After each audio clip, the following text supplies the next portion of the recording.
Olá pessoal, como vão? Eu sou o João Fernando, estudante de Ciência da Computação e Técnica Mecatrônica, e estamos aqui reunidos novamente para continuar com a nossa segunda parte da nossa minissérie falando sobre a história da computação. Desta vez falando um pouco sobre a história dos computadores modernos. Mas antes de darmos início a este vídeo, gostaria de agradecer ao apoio de um grande amigo meu e também ex-professor, Maurício Hilst. Muito obrigado por sua ajuda, professor. Sem seu apoio, tenho certeza de que teria sido muito mais trabalhoso executar este vídeo. Mas bem, no último vídeo, havíamos parado em Alan Turing, e o motivo é extremamente simples. O que ele fez foi de tão grande importância que por muitos é considerado um marco, uma divisória entre os pré-computadores e a computação moderna de fato. Antes de Turing, nem ao menos havia uma definição concreta, um conceito do que seria um computador. O mais próximo que havíamos chegado foi com Charles Babbage e a sua máquina analítica. O que Turing fez então foi consolidar e melhorar conceitos ainda prematuros com uma máquina teórica, posteriormente chamada de a máquina universal de Turing. A máquina universal de Turing consistia em um modelo teórico-matemático universal de computador utilizado para algoritmos, isto é, um conjunto de passos simples e bem organizados para executar uma função ou solucionar um problema. Uma receita de bolo, por exemplo, é um algoritmo. Ela lhe apresenta o passo a passo para criar um bolo. Um manual, orientações de um mentor, todas essas coisas são algoritmos. Esse modelo foi de fato fundamental para nós hoje. Afinal, foi somente com o modelo de Turing que diversas estruturas básicas em computador puderam ser desenvolvidas. No entanto, muito antes de sequer existir a primeira geração dos computadores, seu modelo já exercia um papel muito importante, e o motivo é bem simples. Eu acabei de mencionar que os algoritmos são utilizados para passar instruções, para resolver um problema, não é mesmo? Mas será mesmo que isso não poderia ser utilizado para causar o mal de alguma certa forma? Será que não poderíamos criar uma máquina automática que segue um algoritmo que torna as mensagens entre suas tropas durante uma grande guerra indecifráveis para o inimigo? Pois bem, foi por esse motivo que Alan havia iniciado sua pesquisa, buscando uma forma de decifrar a máquina de criptografia alemã, a famosa máquina Enigma. Assim como Charles, Turing nunca teve sua máquina concretizada. Acabou sendo caçado por sua sexualidade e teve uma morte prematura em 1954, aos seus 41 anos. Turing, no entanto, participou de uma equipe de pesquisas para decifrar os códigos das máquinas alemãs, uma equipe chamada Bletchley Park, liderada por Tommy Flowers, que posteriormente utilizou os estudos de Turing para criar a máquina conhecida como Colossus, e então decifrar as mensagens alemãs e auxiliar com o fim da Segunda Guerra Mundial. E é com este computador, Colossus, que se inicia então a primeira geração dos computadores modernos, em 1944. Bem, eu acho que vocês já estão acostumados com eu ficar questionando tanto, não é mesmo? Então, será mesmo que foi em 1944 que se iniciou? Bem, a verdade é que depende, e depende muito. Com o tempo veremos que uma grande parcela da computação é apenas um grande depende. Neste caso é bem mais simples do que parece, e eu vou explicar. Se estivermos considerando o primeiro computador digital, isto é, o primeiro a lidar com sinais altos e baixos de energia elétrica, os famosos zeros e uns, então esse computador foi de fato o Colossus. Mas, se estivermos considerando o primeiro computador digital de uso geral, então este foi, na verdade, o ENIAC, por volta de 1946.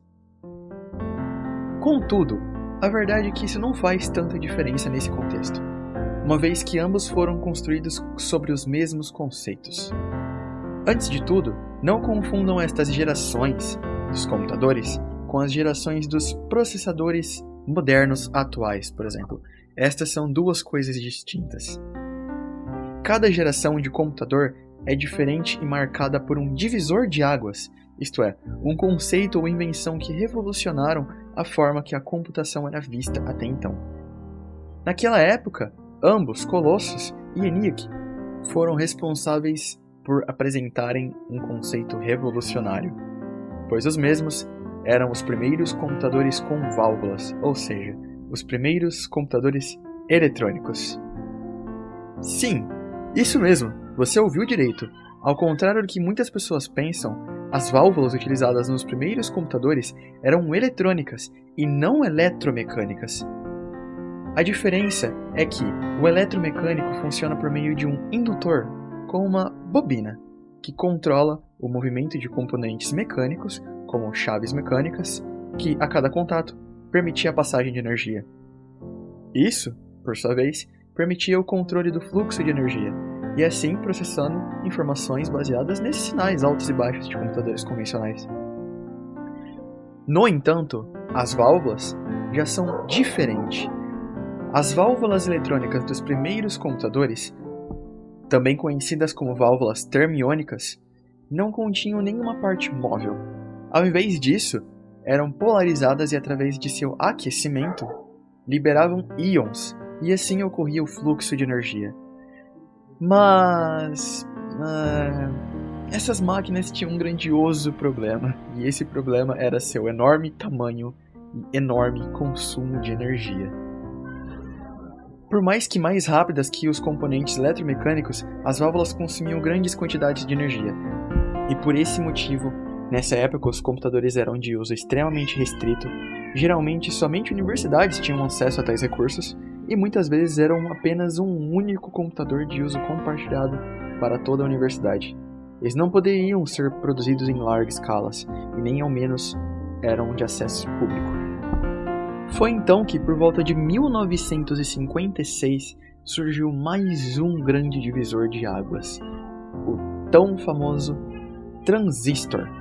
Os transistores eram, ou melhor, ainda são, componentes eletrônicos e o primeiro passo para o uso de materiais semicondutores na fabricação de computadores.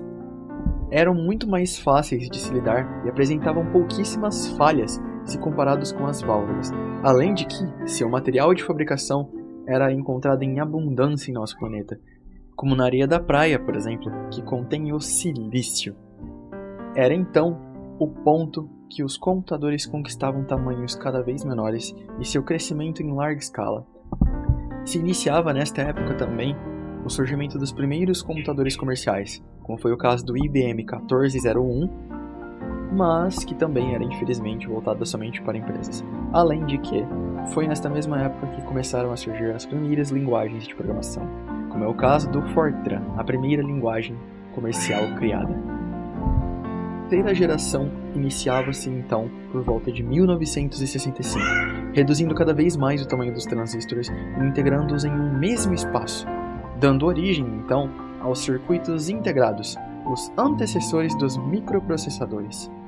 Surgiam-se finalmente nesta mesma época os primeiros computadores de uso próprio, os chamados PCs, como foi o caso do DEC PDP-8, e não mais de uso restrito, como era antes somente para empresas ou universidades. Fato curioso dessa geração é que foi nesta mesma época, com máquinas ainda muito fracas e extremamente limitadas, que Neil Armstrong viajou com um foguete na missão espacial conhecida como Apollo 11 e se tornou o primeiro humano a pisar na Lua. Mas será mesmo? Com tantas limitações, como poderia um ser humano ter pisado na Lua? Bem, eu acho que já dei uma dica do que pode ser o nosso próximo vídeo, não é mesmo? Mas por hora, precisamos terminar esse. Voltando ao assunto então, em 1971, a quarta geração se iniciava. E ela, senhores, em minha opinião, é a mais interessante. Ela foi a responsável por dar origem também aos primeiros microprocessadores, também amplamente conhecidos posteriormente como CPUs.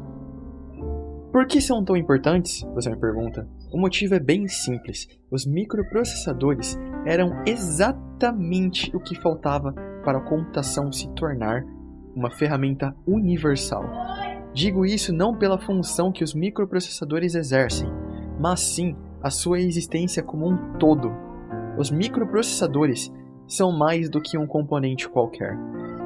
Além de serem o cérebro de todo o computador, Os mesmos, dentro de si, abrigam uma estrutura complexa, responsável por organizar, processar os dados e lidar ainda com interações do usuário com a máquina, como o uso de mouse e teclado. E isso obrigou a criação de um padrão esse que hoje em dia se tornou universal para todas as máquinas, facilitando sua produção em massa, entendimento e interação com a máquina pelo público em geral. E bem, por fim, cá estamos nós. Muitos dizem que já estamos na 5ª geração moderna dos computadores, com computadores capazes de aprender conteúdos completamente por conta própria, exatamente por conta das IAs, não é mesmo? Mas se formos analisar todas as gerações anteriores, cada uma delas teve uma mudança voltada diretamente para a estrutura dos computadores. Mas a inteligência artificial é um programa, não é mesmo? Bem, ao mesmo tempo, aos poucos estão chegando chips dedicados somente às IAs, as atualmente conhecidas NPUs. Outras pessoas também podem dizer que já estamos na 5ª geração exatamente por conta da ainda pouco explorada computação quântica. Também pode-se haver aquelas pessoas que acreditam um pouco no futuro híbrido entre máquinas e biologia, organismos vivos, com projetos promissores de cientistas armazenando livros inteiros em DNA, por exemplo. E bem, qual poderia ser minha opinião quanto a tudo isso? Meus amigos, de novo, tudo depende. Podemos estar presenciando algo indescritível. Talvez a computação siga para um lado, talvez para outro, ou talvez então se torne uma mistura maluca de tudo isso. Uma amálgama e, infelizmente, tudo é imprevisível. E bem, tudo que eu posso dizer é: ficou curioso? Fique tranquilo. Eu adoro ser minucioso e esconder segredos até mesmo nos mínimos detalhes. Sigam-me para ver mais vídeos assim, pois em breve trarei muitas novidades. Para o próximo vídeo de nossa minissérie, irei explorar o funcionamento do computador. Um abraço forte e espero vê-los na próxima. Adeus!